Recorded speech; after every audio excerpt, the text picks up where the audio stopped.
Oi, gente, tudo bem com vocês? Olha quem está de volta. Eu estou trazendo hoje, para comemorar essa volta, uma coisa que aconteceu comigo há um tempo atrás e que eu quero que edifique a sua vida, que é um relato meu pessoal e que te ajude de alguma forma. Eu vou falar um pouquinho sobre a culpa pós-pecado, né? A gente comete um pecado e vem aquela enxurrada de pensamentos. É sobre este assunto que nós vamos conversar hoje. Você já pecou em um momento em que a culpa vem quase que instantaneamente? Desce uma culpa em você que te deixa paralisada, desesperada e te coloca, às vezes, até em dúvida sobre o amor de Deus em relação a você, o amor de Deus por você? Então, isso é uma coisa que eu gostaria de conversar porque ele é mais comum do que a gente imagina. E muitas vezes, crentes até com um tempo já de caminhada, né, com o Senhor, respirar a moto passar. Bom, enfim, aí vem as dúvidas sobre o amor de Deus, e aí é um momento em que a gente se fragiliza, né, emocionalmente, porque nós começamos a pensar, nossa, como eu pude fazer isso com Deus? E no lugar de ter este sentimento de culpa, de desespero, e de permitir esses ataques na mente, a gente deveria estar no local de colocar nossa fé em ação, de lembrar que Deus deu o Filho único dele para morrer por nós, ou seja, não é qualquer amor, de lembrar que Deus é paciente, que Deus é misericordioso, ou seja, ao invés da gente declarar a palavra de Deus para nós mesmos, nós ficamos naquele sentimento de culpa, nos martirizando, ali. E eu vim conversar com vocês porque é uma coisa que eu passo e que você também pode estar passando, mas que é muito importante que nesses momentos a gente pare e que a gente vá para a palavra de Deus. Porque é lá onde a gente conhece o Deus que a gente serve. É por isso que muitos pastores que eu sigo falam: você tem que ter uma vida de leitura da palavra, porque quanto mais você conhece a Deus, menos enganos você vai viver, você vai ter. Porque neste momento é um momento crucial, onde você tem que alimentar a sua mente com a palavra de Deus, onde você tem que pregar até mesmo para você mesmo. E, e isso é a palavra de Deus que nos dá.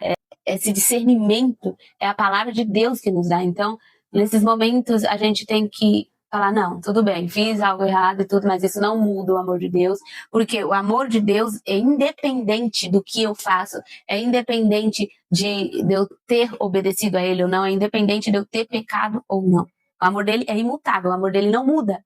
Mas nós, como filhos do Senhor, e amando Jesus como nós amamos, é óbvio que a gente vai querer ver o nosso Pai feliz, o nosso Pai aprovando os nossos atos. Nós vamos querer obedecer ao nosso Pai porque a gente sabe que isso é bom pra gente e isso faz o coração do nosso Pai se alegrar.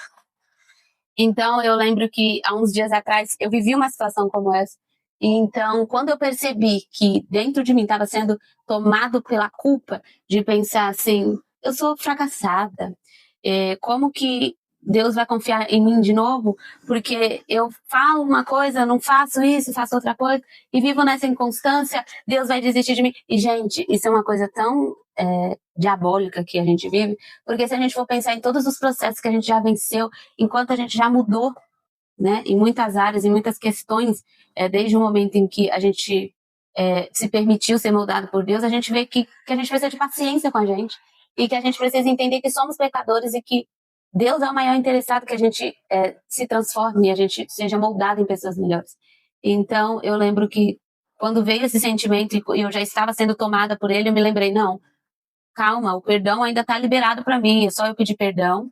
Eu vou pedir perdão, vou pedir para o Senhor me ajudar, porque sem a ajuda dele eu não vou vencer, sem a ajuda dele eu não sou capaz. E vai ficar tudo bem, porque o amor de Deus não mudou. O amor de Deus não mudou para mim, e eu não sirvo a Deus por medo de, não, vou servir a Deus por medo de ir para o inferno, por medo de ser punida, de ser castigada, não. Eu sirvo a Deus porque eu amo Ele, porque Ele salvou a minha vida, porque Ele preenche os vazios da minha alma.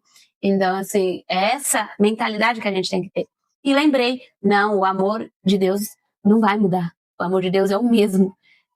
Ele já sabia que eu ia pecar antes mesmo de eu ter pecado, ele já sabia que eu ia ser desobediente antes mesmo de eu ter acordado neste dia, sabe? Então eu acho que é essa mentalidade que a gente tem que ter e da gente nunca esquecer, nunca deixar esse hábito de lado de meditar na palavra de Deus, que é a única arma que a gente tem contra os ataques do inimigo na nossa mente, contra os próprios enganos da gente mesmo, da nossa carne, da nossa mente, da nossa limitação como seres humanos, sabe?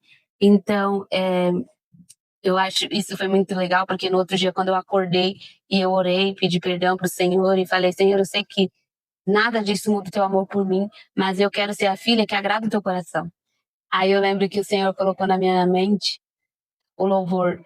Tu és por quem a minha alma esperou, a fonte da vida que me encontrou. És o dom de Deus, o Messias, o meu Salvador. Ele é por quem a minha alma esperou. Ele é o meu Salvador. Ele me ama. E assim, ele deu a vida por mim. Um pecado, uma desobediência vai mudar esse amor? O amor desse Deus por mim não vai. Não vai. Independente do que você fez, independente da desobediência que você cometeu com o Senhor, eu quero te dizer que o amor dele não mudou. Ele tá de braços abertos. Ele tá te esperando. Esperando você pedir perdão, esperando você se arrepender e pedir ajuda dele para vencer. Porque ele é o maior interessado em te ajudar a vencer todas as questões, todas as dificuldades da sua vida. E uma indicação, uma dica que eu dou para você é um livro chamado Manso e Humilde. Vou colocar a fotinha aí para vocês. Leiam esse livro cura o nosso coração, porque ele explica a leveza e a completude que é o amor de Deus, sabe, gente? Esse amor é maravilhoso e não podemos cair no engano de nos distanciar deste amor, achando que nós não somos merecedores, sabe? Achando que estamos sujos demais para nos aproximar. Não, isso é um engano, isso é uma mentira. Ele nos espera, independentemente do jeito que a gente esteja. Ele está ali de braços abertos nos esperando que a gente se achegue a ele, porque ele vai nos conduzir no caminho correto e ele que vai limpar o nosso coração e nos tornar cada vez mais semelhante a ele. Se você gostou desse vídeo, se você gostou da minha volta, curta o vídeo, compartilha com seus amigos, comenta aí o que você achou e se inscreva no canal. Não se esqueça, todo domingo às 20 horas vai ter vídeo aqui no canal, porque eu estou de volta. Um beijo, gente. Tchau. Espero que tenha gravado, Jesus. Gravou.